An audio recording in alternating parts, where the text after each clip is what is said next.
무서워요.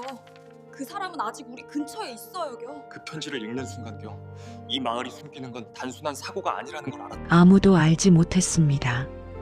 그 편지가 도윤의 인생을 바꿀 것이라는 사실을, 그리고 이 마을의 오래된 비밀을 드러낼 것이라는 사실을. 사연 시작하기 전에 구독, 좋아요 눌러주시고 내용이 공감되신다면 댓글도 부탁드립니다. 이제 오늘의 이야기 시작하겠습니다. 늦가을이었습니다. 해가 점점 더 빨리 지는 계절이 되었을 때 한 젊은 청년이 시골 마을의 오래된 학교로 들어갔습니다. 그의 이름은 이도윤, 28살이었습니다. 도윤은 대학교를 중간에 그만두고 생계를 위해 여러 곳에서 일을 해야 했습니다. 공사판에서 일하고 작은 식당에서 일하고 또 다른 곳에서 일했습니다. 하루하루가 힘겨웠지만 그는 절대로 누군가에게 도움을 청하지 않았습니다. 작은 자존심이라도 지키려던 것일 겁니다. 이번에는 폐교 보수 공사였습니다. 마을 주민들은 이 낡은 학교를 곧 철거될 건물이라고 생각했습니다. 아무도 애정을 갖고 있지 않았습니다. 그저 빨리 치워버리고 싶은 물건, 그것이 이 학교의 신세였습니다. 하지만 도윤은 달랐습니다. 폐교에 들어가자마자 그는 어딘지 모를 쓸쓸함이 느껴졌습니다. 복도를 따라 걸으면서 낡은 칠판을 바라보면서 오래된 책상 위에 먼지를 훔칠 때마다 그는 이곳에 누군가의 기억이 남아있다는 생각을 했습니다. 여기서 얼마나 많은 아이들이 웃고 울고 꿈을 꾸었을까? 도윤은 혼잣말로 중얼거렸습니다. 작업이 진행되면서 도윤은 교장실 개보수를 담당하게 되었습니다. 낡은 책상을 치우고 벽을 고치고 먼지를 털고 그렇게 하루가 거의 다 가갈 무렵이었습니다. 오래된 교장 책상 안쪽의 좁은 틈에서 도윤은 누군가의 손이 닿기 힘든 곳에서 한 장의 편지가 떨어지는 것을 발견했습니다. 노란색으로 바랜 편지였습니다. 봉투도 우표도 없었습니다. 그냥 손으로 쓴 글씨가 가득한 한 장의 종이였습니다. 도윤은 조심스럽게 편지를 펼쳤습니다. 글씨는 어린아이의 손글씨였습니다. 크기도 고르지 않고 이따금 삐뚤어졌지만 글씨에는 간절함이 묻어났습니다. 편지의 날짜를 보니 정확히 20년 전이었습니다. 도윤은 천천히 글을 읽기 시작했습니다. 선생님께, 저는 용기가 나지 않아요. 너무 무서워요. 그날 있었던 일, 모두에게 말하고 싶지만 무서워요. 이 편지를 쓰는 것도 손이 떨려요. 누군가 꼭 이걸 읽어주면 좋겠어요. 그리고 미안해요. 도윤은 그 편지를 읽으면서 한 아이의 절박한 마음이 전해지는 것을 느꼈습니다. 이것은 누군가에게 도움을 청하는 신호였습니다. SOS였습니다. 20년 전 이 아이는 무엇이 그렇게 무서웠을까요? 무엇이 그 작은 손을 떨리게 만들었을까요? 도윤은 편지를 품에 안고 폐교의 다른 한쪽 끝에 있는 작은 집을 찾아갔습니다. 그곳에는 한 노인이 혼자 살고 있었습니다. 이름은 한인자, 78살이었습니다. 그는 이 학교의 마지막 교장이었습니다. 도윤은 문을 두드렸습니다. 한참을 기다리자 허리가 굽은 한 노인이 문을 열었습니다. 그의 눈은 고요했지만 어딘지 깊은 슬픔을 담고 있었습니다. 도윤이 말했습니다. 안녕하세요. 저는 폐교 보수를 하고 있는 이도윤이라고 합니다. 혹시 시간이 있으시면 제가 찾은 것을 보여드리고 싶은데요. 한인자는 아무 말도 하지 않은 채 도윤을 거실로 들였습니다. 낙지만 깔끔하게 정돈된 방이었습니다. 도윤은 조심스럽게 편지를 꺼냈습니다. 한인자에게 편지를 건넸습니다. 한 노인은 편지를 받아들었습니다. 그리고 그 순간 그의 얼굴이 굳어버렸습니다. 마치 20년 전으로 돌아가는 것 같은 얼굴이었습니다. 한인자는 편지를 달달달 읽어내려갔습니다. 그의 입은 떨렸습니다. 그의 손도 떨렸습니다. 한인자가 물었습니다. 이것을 어디서 찾았습니까? 도윤이 답했습니다. 교장실 책상 안쪽 틈에서요. 저도 정확히 누가 쓴 편지인지는 모릅니다.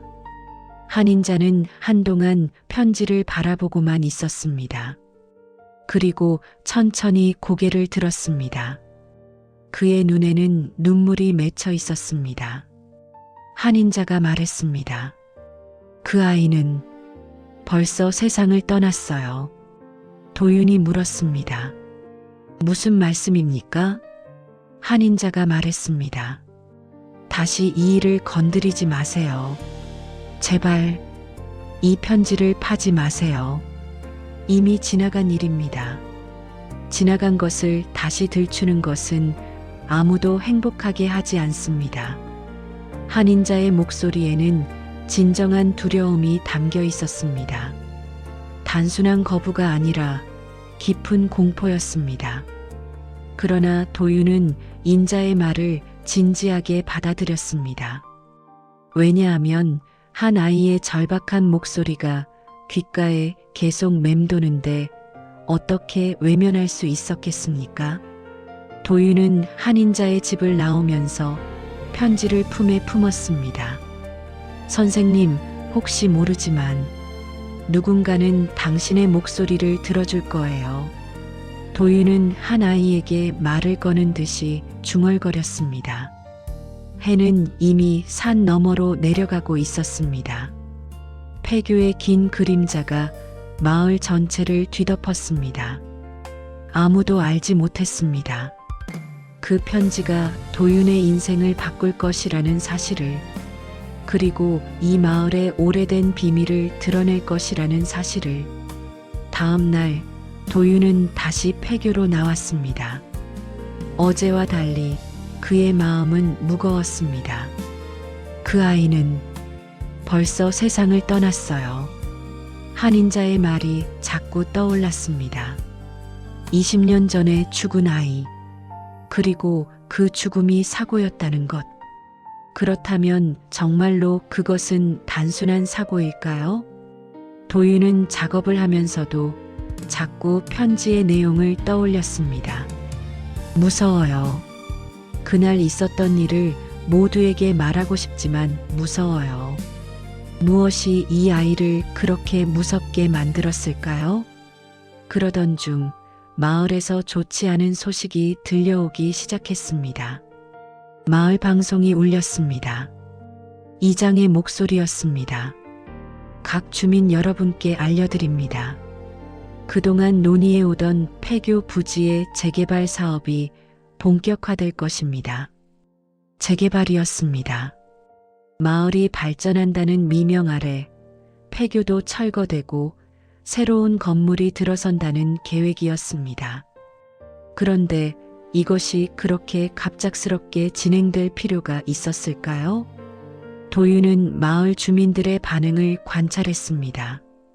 일부는 환영했지만 많은 사람들은 입을 다물고 있었습니다. 마치 무언가를 알고 있지만 말할 수 없다는 표정이었습니다. 도윤은 마을의 가게들을 돌아다니면서 조심스럽게 질문을 시작했습니다. 시골 가게 아주머니에게 물었습니다. 이 학교 언제쯤 생겼어요? 아주머니가 답했습니다. 우리 어렸을 때부터 있던 학교지. 한 50년도 더 전인가? 아, 그때는 정말 많은 아이들이 다녔어. 지금은 아무도 없지만. 도윤이 다시 물었습니다. 혹시 20년 전쯤에 학교에서 뭔가 있었어요? 아주머니의 얼굴이 굳어졌습니다. 마치 도윤이 해서는 안 될 질문을 한 것 같은 표정이었습니다. 가게 아주머니가 말했습니다. 글쎄, 그때는 뭐 사고도 있고 여러 일이 있었지. 근데 왜 자꾸 그런 걸 물어봐? 도윤은 그 이후로도 여러 사람들에게 물어봤습니다. 하지만 대부분의 마을 사람들은 답을 피했습니다. 몇몇은 대놓고 건드리지 말아야 할 일이라고 경고하기도 했습니다. 그러던 중 도윤은 중요한 단서를 찾게 되었습니다. 폐교 도서관의 낡은 기록에서 도윤은 20년 전 졸업 앨범을 발견했습니다. 그리고 그 기록에 있는 한 아이의 이름이 눈에 들어왔습니다. 장서현 -6학년. 그 아이는 행복해 보였습니다. 사진 속에서 밝게 웃고 있었습니다. 그림을 그리는 것이 취미라고 기록되어 있었습니다. 도윤은 그 졸업 앨범의 다른 페이지들을 찬찬히 살펴봤습니다. 그러다가 이상한 점을 발견했습니다. 서연이는 학기 중간에 여러 번 결석 기록이 있었습니다. 그리고 마지막 학기에는 결석이 늘어나 있었습니다. 마지막 사진은 없었습니다. 그 자리에는 흰 종이만 붙어 있었습니다. 도윤은 이 정보를 정리하고 조심스럽게 한인자를 다시 찾아갔습니다. 한인자는 도윤을 다시 보고도 놀라지 않았습니다. 마치 이날이 올 것을 예상하고 있었던 것처럼요. 도윤이 말했습니다. 이름이 장서현인 아이에 대해 알려주실 수 있을까요? 앨범에서 본 사진만으로는 뭔가 다른 일이 있었던 것 같습니다. 한인자가 대답하지 않았습니다. 도윤이 계속 말했습니다. 그 편지는 정말 그 아이가 쓴 건가요? 아니면 다른 누군가가 쓴 건가요? 한인자는 한참을 말없이 창문을 바라봤습니다. 도윤이 물었습니다. 만약 내가 너에게 이 이야기를 한다면 넌 이 마을에서 편하지 못할 거야. 아무도 너를 반기지 않을 거야. 오히려 더 위험한 일이 일어날 수도 있어. 도윤이 답했습니다. 그렇더라도 제가 물어봐야 할 것 같습니다. 도윤의 목소리는 단호했습니다. 한인자는 그 목소리를 듣고 깊게 한숨을 쉬었습니다. 그리고 천천히 입을 열기 시작했습니다. 완전한 진실은 아니었지만 조각조각의 이야기들을 꺼내기 시작했습니다. 한인자가 말했습니다. 그 아이, 서연이는 정말 착한 아이였어. 그림을 잘 그렸고 친구들을 잘 챙겼어. 하지만 여기서 한인자의 목소리가 떨렸습니다. 한인자가 계속 말했습니다.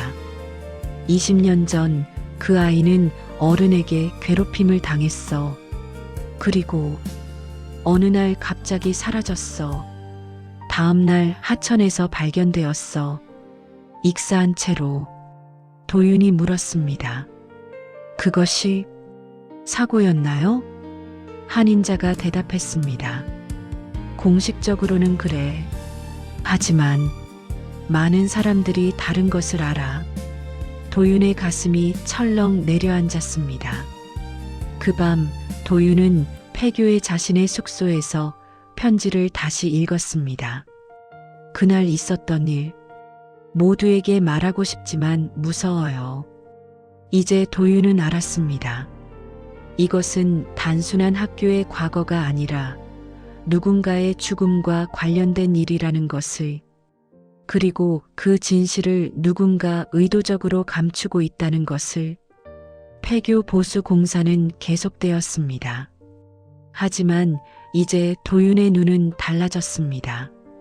그는 단순히 공사를 하는 것이 아니라 마치 고고학자처럼 폐교의 구석구석을 살펴보기 시작했습니다. 혹시 또 다른 기록이 남아있지 않을까 하면서요. 그렇게 하다가 도윤은 학교의 지하실에서 낡은 오디오 카세트를 발견했습니다. 카세트는 갈색의 이름표가 붙어 있었습니다. 글씨는 흐렸지만 무언가 기록되어 있었던 것 같았습니다. 도윤은 낡은 카세트 플레이어를 찾아서 그것을 작동시켰습니다. 처음에는 잡음만 들렸습니다. 하지만 한참을 기다리자 작은 목소리가 들려오기 시작했습니다. 선생님, 오늘도 그 사람이 음성이 끊겼습니다. 그것은 어린아이의 목소리였습니다. 그리고 그 목소리는 두려움으로 가득 차 있었습니다. 도윤은 카세트의 라벨을 다시 살펴봤습니다. 묻혀있는 글씨를 간신히 읽을 수 있었습니다. 2004년 5월 상담 기록. 20년 전 그 해였습니다. 도윤은 카세트를 조심스럽게 다시 감았습니다. 이것은 중요한 증거였습니다. 그때부터 도윤의 주변이 이상해지기 시작했습니다. 첫째, 마을 사람들의 태도가 변했습니다. 도윤이 거리를 지나가면 사람들은 눈을 피했습니다. 마치 그를 보고 있으면 안 된다는 듯이요. 둘째, 도윤이 묵고 있던 폐교의 작은 방에 누군가 들어왔습니다. 도윤은 한밤중에 누군가가 자신의 방을 뒤지는 것을 발견했습니다. 편지와 카세트를 찾는 것 같았습니다. 도윤은 재빨리 깨어나서 외쳤습니다. 누구세요? 침입자는 도망쳤습니다. 도윤은 그의 얼굴을 제대로 보지 못했습니다. 셋째, 도윤의 자전거가 파손되었습니다. 아침에 일어나 보니 자전거의 바퀴가 일부러 찢겨져 있었습니다. 이것은 우연이 아니라 누군가의 의도적인 방해였습니다. 도윤은 이 모든 일들이 연결되어 있다는 것을 깨달았습니다. 자신이 파고 있는 이 진실이 누군가에게는 절대로 드러나면 안 되는 것이라는 사실을요. 그러던 중 마을의 공사 반장이 도윤을 찾아왔습니다. 공사 반장이 말했습니다. 도윤아, 너 폐교에서 뭔가 찾고 있는 것 같던데 조심해. 이 마을은 내가 생각하는 것보다 복잡해. 도윤이 물었습니다. 반장님, 혹시 뭔가 아시는 건가요? 공사 반장이 답했습니다. 아니, 그냥 너 안전이 걱정돼서 하는 말이야. 곱게 일하고 떠나는 게 좋을 것 같아. 공사 반장의 말에는 진정한 염려가 담겨 있었습니다. 하지만 도윤은 이미 돌아갈 수 없었습니다. 그 밤 도윤은 폐교로 돌아갔습니다. 그리고 새로운 위협을 발견했습니다. 누군가가 폐교에 불을 지으려고 했습니다. 도윤은 폐교의 지하실에서 자고 있었습니다. 한밤중에 낮은 목소리들이 들렸습니다. 편지와 카세트를 확인했나? 아직 못 찾았어. 그 아이가 여기 숨겨놓은 것 같은데. 상관하지 말고 불을 질러. 증거가 없으면 아무것도 안 된다. 도윤은 깜짝 깨어났습니다. 지하실 입구에서 불이 붙는 것을 보았습니다. 도윤은 본능적으로 움직였습니다. 지하실의 좁은 환기구를 통해 몸을 빠져나갔습니다. 그 순간 폐교의 한쪽 부분이 타올랐습니다. 도윤은 밖에 나와서 숨을 고르며 자신의 보물들을 확인했습니다. 편지도 있었고 카세트도 있었습니다. 그는 모든 것을 품에 안았습니다. 불은 1시간쯤 후에 꺼졌습니다. 마을의 소방관들이 왔고 경찰도 왔습니다. 하지만 불의 원인은 전기 누전으로 기록되었습니다. 아무도 의심하지 않았습니다. 그 밤 도윤은 경찰에 신고하지 않기로 결정했습니다. 왜냐하면 그 경찰서장도 마을의 일부였을 테니까요. 대신 도윤은 한인자를 다시 찾아갔습니다. 그리고 그에게 카세트를 들려주기로 결심했습니다. 한인자의 집은 어둡고 조용했습니다. 도윤이 도착했을 때 노인은 창문을 통해 가을밤의 달을 바라보고 있었습니다. 도윤은 한인자의 등 뒤에서 천천히 말했습니다. 할아버지, 저 정말로 알아야 할 것 같습니다. 아, 그리고 누군가 오늘 밤 폐교를 불태우려고 했어요. 저도 거기 있었어요. 한인자의 몸이 흔들렸습니다. 한인자가 말했습니다. 아이고, 정말로. 도윤이 말했습니다. 저는 이 편지를 쓴 아이가 누구인지 알고 싶습니다. 그리고 그 아이가 무엇을 경험했는지 알고 싶습니다. 그리고 그 아이가 왜 이 편지를 숨겨놓았는지도요. 한인자는 한참을 말없이 있다가 천천히 돌아서 도윤을 바라봤습니다. 그의 눈에는 오랜 세월의 죄책감이 가득 담겨 있었습니다. 한인자가 말했습니다. 앉아. 들어봐. 한인자는 천천히 자신의 이야기를 시작했습니다. 20년 전 내가 이 학교의 교장이 되었을 때 학교는 번성하고 있었어. 많은 아이들이 있었고 선생님들도 많았어. 그 중에 한 명의 부교사가 있었어. 이름은 장성우. 마을 유지의 아들이었어. 얼굴도 반듯하고 말도 잘해서 처음엔 좋은 선생님으로 보였어. 그런데 어느 순간부터 그게 변했어. 한 아이가 자꾸 학교에 오지 않기 시작했어. 장서연이. 그 아이 말이야. 나중에 알아보니 그 아이가 장성우에게 계속 괴롭힘을 당했던 거야. 폭력도 있었어. 감금도 있었어. 그 아이가 왜 그런 일을 당했는지는 정확히 모르겠어. 어쩌면 학교에서의 작은 충돌이 있었는지도 모르지. 하지만 그건 어떤 이유도 될 수 없어. 나는 그걸 막으려고 했어. 정말로. 하지만 여기서 한인자는 목이 메었습니다. 한인자가 계속 말했습니다. 마을 유지의 힘이 강했어. 그 사람의 아버지는 마을 모든 것을 쥐고 있었거든. 은행도, 가게도, 경찰서도 다 그의 손아귀에 있었어. 나는 무력했어. 그저 교장실에서 종이 위에 보고서만 쓰고 걱정만 할 수밖에 없었어. 도윤은 한인자의 이야기를 조용히 들었습니다. 한인자가 말했습니다. 20년 전 그날 서연이가 나를 찾아왔어. 늦은 오후였어. 아이는 다리가 청멍 들어 있었어. 그리고 눈물을 흘리고 있었어. 교장 선생님, 저 더 이상 못하겠어요.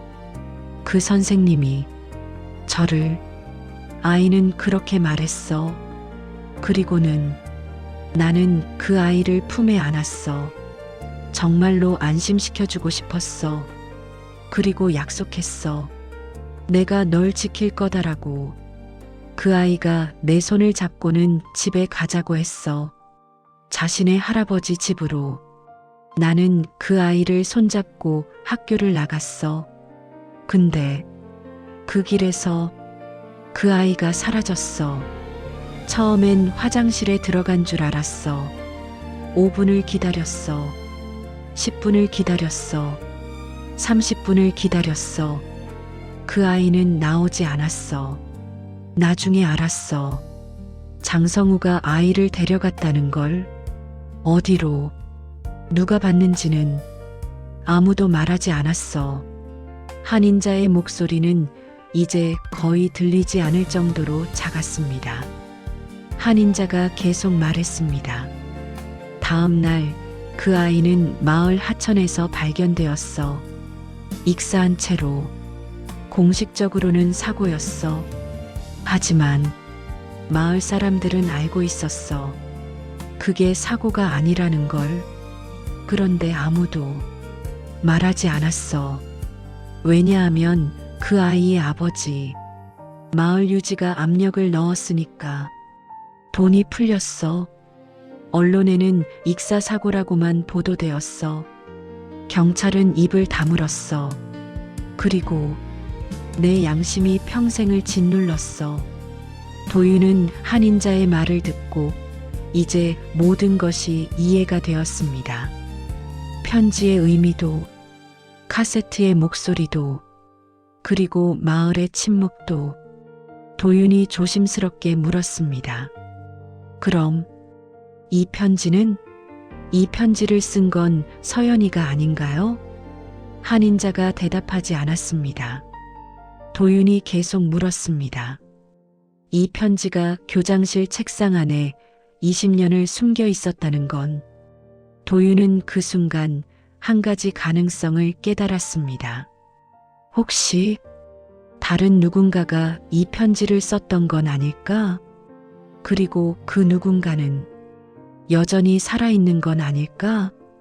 도윤은 한인자에게서 나온 후 즉시 행동을 시작했습니다. 서연이의 친구들을 찾아다니기 시작한 것입니다. 20년 전 졸업 앨범에 반 구성원들의 이름을 적어두고 하나씩 찾아다니며 물어봤습니다. 대부분의 아이들은 도시로 나가 있었습니다. 그들의 부모 집에서 연락처를 얻었습니다.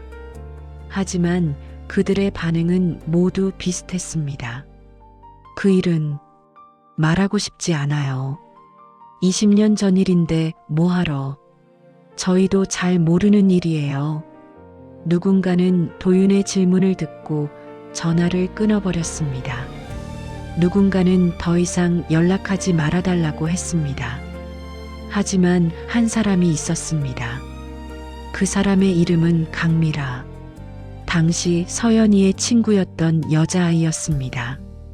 강미라가 전화로 말했습니다. 그 일 말이에요. 저 그때 정말 무서웠어요. 아직도요. 그날 뭘 본 것 같은데 말을 못하고 있었어요. 도윤이 물었습니다. 혹시 그때 뭔가 다른 아이가 그 일과 관련이 있었나요? 강미라가 답했습니다. 저는 정확히는 모르겠어요. 하지만 혹시 학교 지하 창고 벽에 누군가 낙서를 했다는 거 들었어요. 그 낙서 사진을. 있을 수도. 도윤은 이 정보를 받고 다시 폐교로 향했습니다. 지하 창고. 그곳을 다시 철저히 살펴봐야 했습니다. 지하 창고는 어둡고 축축했습니다. 하지만 도윤은 손전등을 들고 벽 하나하나를 살펴봤습니다. 그러다가 그는 발견했습니다. 낡은 벽에 지워진 연필 글씨가 있었습니다. 거의 지워져 있어서 눈여겨보지 않으면 볼 수 없었습니다. 도윤은 그 글씨를 천천히 읽었습니다. 그날 창고에 갇힌 사람은 서연이 아니었다. 도윤의 가슴이 철렁 내려앉았습니다. 그렇다면 다른 누군가가 창고에 갇혔다는 말인가요? 그리고 그 누군가가 편지를 쓴 아이라는 말인가요? 도윤은 다시 편지를 꺼내 들었습니다. 그리고 편지의 밑부분을 자세히 살펴봤습니다. 거의 지워진 글씨가 있었습니다. 프롬. 이름 자리는 거의 완전히 지워져 있었습니다. 하지만 아주 희미한 자국이 남아 있었습니다. 도윤은 햇빛에 비춰봤습니다.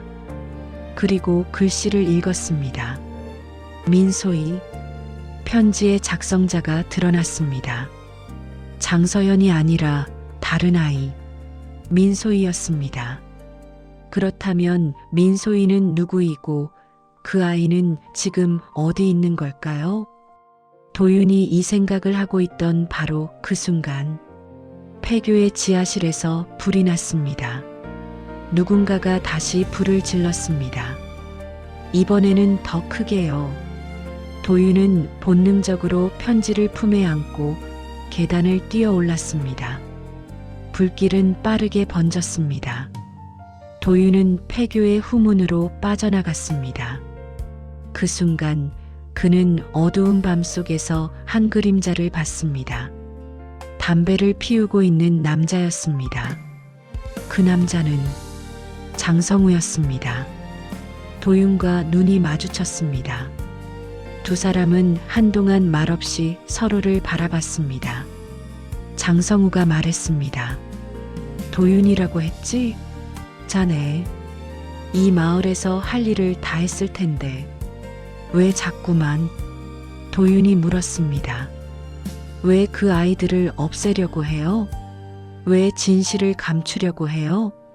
장성우의 얼굴이 굳어졌습니다. 하지만 그는 미소를 지었습니다. 차갑고 위협적인 미소였습니다. 장성우가 말했습니다. 이 마을이 뭔지 알아? 이 마을은 나의 마을이야. 내 아버지의 마을이고 이제 내 마을이지. 너 따위 외지인이 여기서 뭘 하려고 해? 이 밤이 지나면 넌 이 마을을 떠날 거야. 그리고 아무도 넌 도와주지 않을 거야. 왜냐하면 모두가 나를 따르니까. 장성우는 도윤을 지나가며 어깨를 부딪혔습니다. 위협이었습니다. 도윤은 편지를 품에 안고 마을을 벗어났습니다. 이제 도윤은 알았습니다. 이 싸움은 단순히 과거의 진실을 밝히는 일이 아니라 한 마을 전체의 기득권과 싸우는 일이라는 것을. 도윤은 마을을 떠나기로 결정했습니다. 하지만 떠나기 전에 한 가지 더 할 일이 있었습니다. 민소희에 대해 더 알아야 했습니다. 도윤은 마을의 호적 기록을 찾아봤습니다. 하지만 놀랍게도 민소희의 호적에는 실종이라는 기록이 되어 있었습니다. 죽음이 아니라 실종이었습니다. 그렇다면 민소희는 혹시 살아있는 건 아닐까요? 도윤은 마을의 경로당을 찾아갔습니다. 거기서 혹시 민소희와 관련된 누군가를 만날 수 있을지도 모른다는 생각이 들었습니다. 경로당의 문이 열렸습니다. 경로당에는 여러 노인분들이 앉아 있었습니다. 도윤은 조심스럽게 질문을 시작했습니다. 혹시 민소희라는 이름을 아시는 분 있으실까요? 20년 전에 이 마을에 있었던 아이인데요. 경로당이 조용해졌습니다. 그러던 중 한 노인분이 고개를 들었습니다. 노인이 말했습니다. 민소희라고? 그게 혹시 우리 손녀? 도윤의 마음이 철렁 내려앉았습니다. 노인은 천천히 일어나 도윤에게 가까이 다가갔습니다. 노인이 물었습니다. 그 애 어떻게 알아? 넌 누군가? 도윤이 답했습니다. 저는 폐교 보수를 하던 이도윤이라고 합니다. 혹시 당신이 소희의 할아버지이신가요? 노인의 눈에 눈물이 맺혔습니다. 노인이 말했습니다. 맞아. 나가 그 아이 할아버지야. 벌써 20년을 그 아이를 찾고 있어. 도윤이 물었습니다. 그 아이가 혹시 20년 전에 어디로 가셨는지 아세요? 노인이 답했습니다. 우리는 그 아이가 사건 후에 가족과 함께 다른 도시로 이사 갔다고 알았어. 그래서 그동안 찾지 않은 거야. 하지만 몇 년 전에 알게 됐어. 소희 엄마가 사실은 아이를 어딘가에 맡겼다고 말했어. 왜 그랬는지는 모르겠어. 도윤은 이제 모든 것을 이해했습니다. 민소희는 서연이의 죽음을 목격했습니다. 그리고 그 때문에 사라졌습니다. 혹은 의도적으로 숨겨졌습니다. 도윤은 할아버지에게 자신이 아는 모든 것을 이야기했습니다. 편지에 대해서, 카세트에 대해서, 그리고 장성우에 대해서요. 노인이 물었습니다. 그럼 우리 소희가 이 편지를, 그리고 카세트는? 도윤이 답했습니다. 네. 그 아이가 진실을 남기려고 노력했던 것 같습니다. 그때 도윤의 휴대폰이 울렸습니다. 장성우였습니다. 휴대폰 통화가 시작되었습니다. 장성우가 말했습니다. 도윤이, 너 정말 똑똑하지 못한 아이네. 이 마을에 있으면 안 될 아이야. 자네, 내일 아침까지 이 마을을 떠나지 않으면 자네도 서연이처럼 우리 마을의 역사가 될 수도 있다는 거 이해하나? 도윤이 답했습니다. 당신은 그 일에 대해 책임을 져야 합니다. 장성우가 말했습니다. 책임?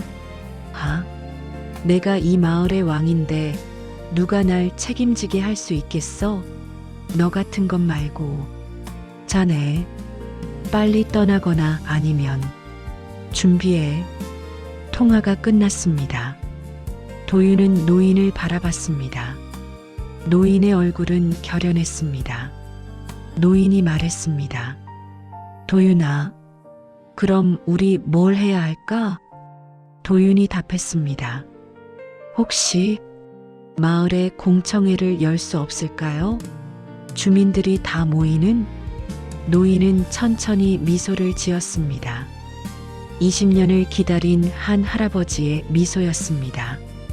마을 공청회는 폐교의 강당에서 열리기로 했습니다. 공식적인 명목은 재개발 사업 설명회였습니다.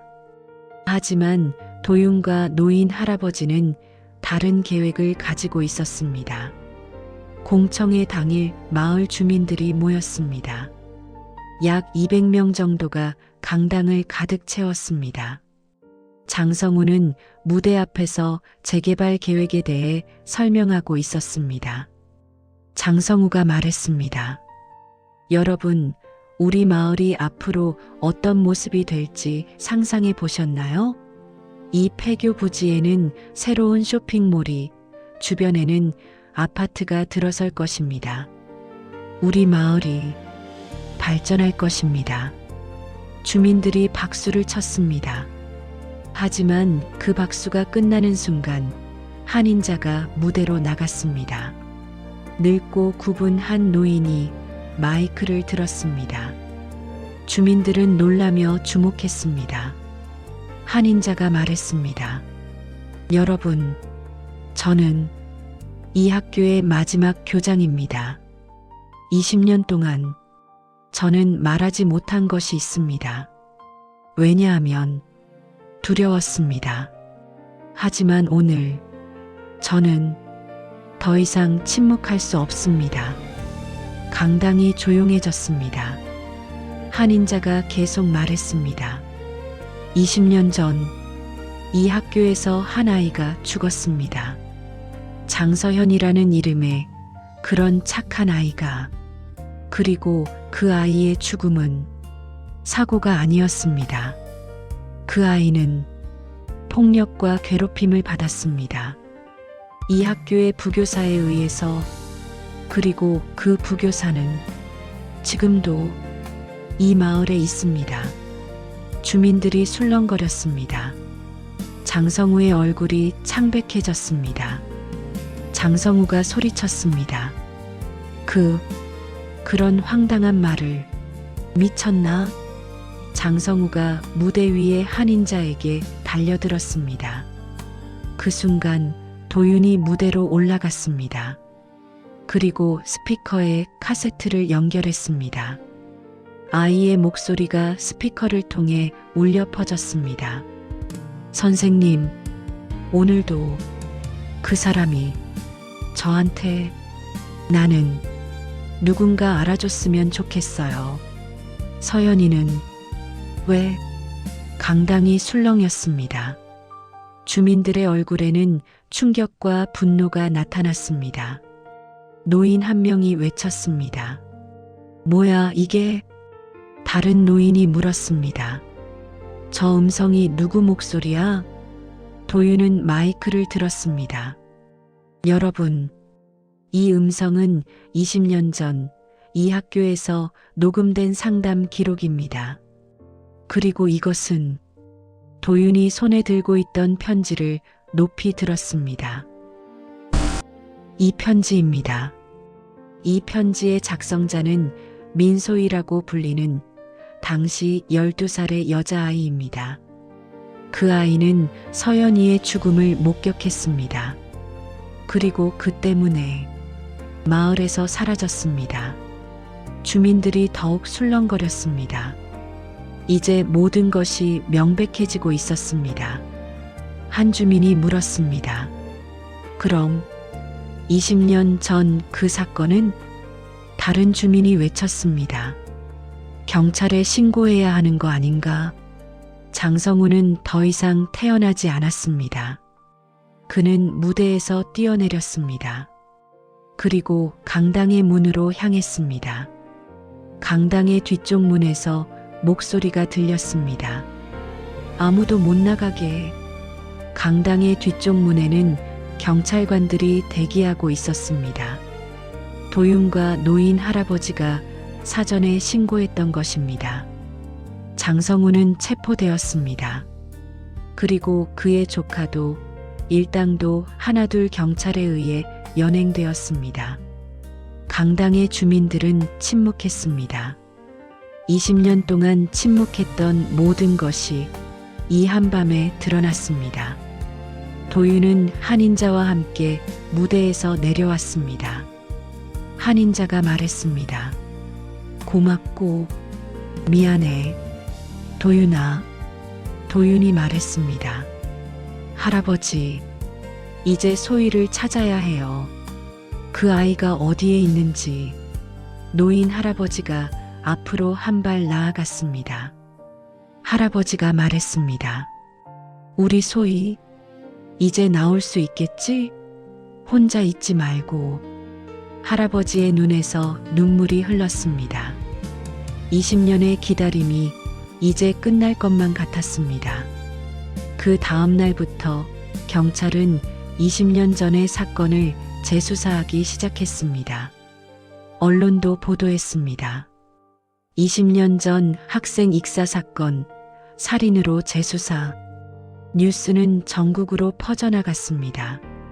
그 뉴스를 본 한 여자가 있었습니다. 그녀의 이름은 민소희. 지금은 32살이었습니다. 그녀는 20년을 낯선 가정에서 자랐습니다.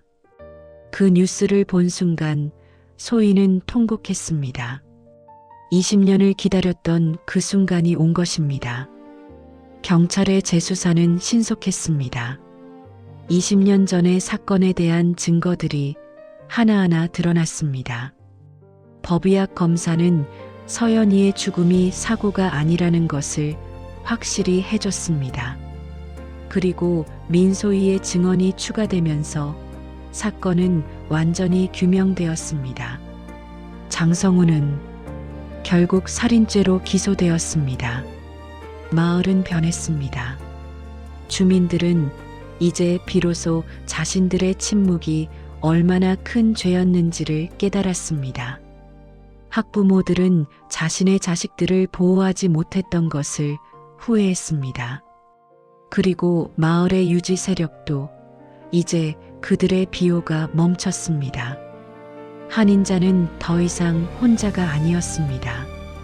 도윤은 폐교를 재개발하는 대신 공공 추모 공간으로 만들기로 결정했습니다.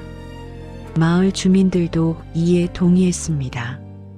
폐교의 강당은 서연 소희 추모관이 되었습니다. 그곳에는 서연이의 그림들이 전시되었습니다. 그리고 소희의 편지도 액자에 담겨 벽에 붙여졌습니다. 누군가 우리를 믿어준다면 언젠가 말할 수 있을 거예요. 편지의 마지막 문장이었습니다. 어느 날 도윤과 한인자가 추모관에 함께 앉아 있었습니다. 도윤이 물었습니다. 서연이는 어떤 아이였나요? 한인자가 답했습니다. 따뜻한 아이였어. 그림을 좋아했고 친구들을 챙겼어. 정말로 좋은 아이였어. 만약에 우리가 그 아이를 제대로 보호했다면 우리 아이는 계속 그려갔을 거야. 그리고 정말로 훌륭한 예술가가 되었을 거야. 한인자는 벽에 붙어 있는 서연이의 그림들을 바라봤습니다. 모두 행복한 그림들이었습니다. 푸른 하늘, 햇빛, 웃는 얼굴들. 도윤이 말했습니다. 그리고 소희는 이제 이곳에서 기억받을 거예요. 사라진 아이가 아니라 진실을 증언한 용감한 아이로요. 한인자가 답했습니다. 그렇겠지. 그렇게 되어야지. 그 후 도윤은 폐교의 새로운 공공센터에서 일하기로 했습니다. 단순한 일이었습니다. 방문객들을 맞이하고 이곳의 이야기를 들려주는 일이었습니다. 한인자는 그의 든든한 멘토이자 가족과도 같은 존재가 되었습니다. 매일 저녁 도윤과 한인자는 폐교의 창문을 통해 해가 지는 것을 봤습니다. 도윤이 물었습니다. 할아버지, 혹시 후회는 없으세요? 한인자가 답했습니다. 후회? 그건 너무 많아. 하지만 이제 알았어. 후회하는 것보다는 지금부터 뭔가 해야 한다는 걸. 넌 그걸 가르쳐 줬어. 한인자는 도윤의 어깨에 손을 올렸습니다. 내가 그 누군가였어. 그것은 20년을 기다린 한 노인의 마지막 고백이었습니다. 시간은 계속 흘러갔습니다. 계절이 바뀌었습니다. 다시 가을이 되었습니다. 마을의 벚꽃 나무들은 새 잎을 피워냈고 하늘은 다시 파래졌습니다. 이 마을의 아이들은 이제 더 이상 그런 무거운 비밀을 안고 살지 않게 되었습니다. 어느 날 새로운 손님이 폐교의 추모관을 찾았습니다. 그녀는 32살의 여자였습니다. 아, 그것은 민소희였습니다. 할아버지 김정만을 동반하고 이곳을 찾았습니다. 소희는 천천히 전시되어 있는 것들을 둘러봤습니다. 자신의 편지를 액자에 넣어 전시한 모습을 봤을 때 그녀의 눈에서 눈물이 흘렀습니다. 소희가 말했습니다. 할아버지, 서연이 언니가 여기서 기억받고 있네요. 김정만 할아버지가 답했습니다. 그래, 이제 우리 소희도 여기서 기억될 거야.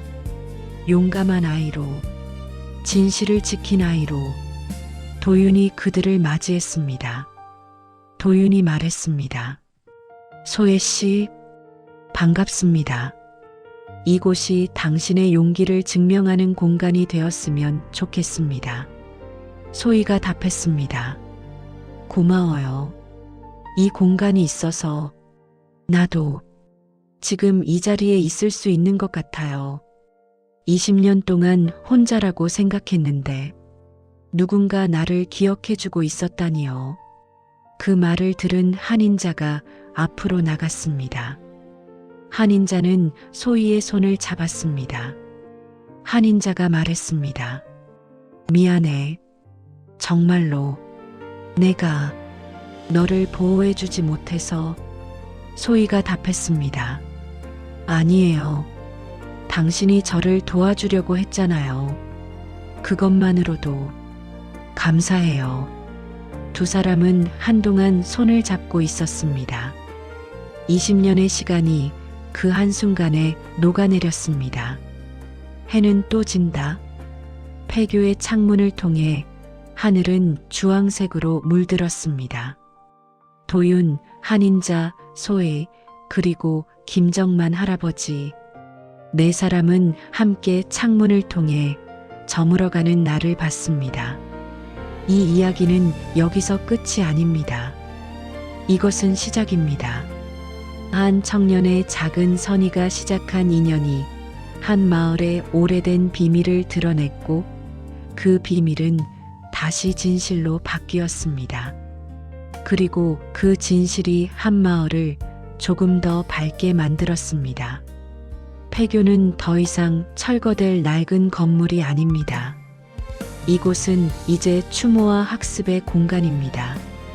여기를 찾는 모든 사람들에게 이곳은 묵묵한 메시지를 전합니다.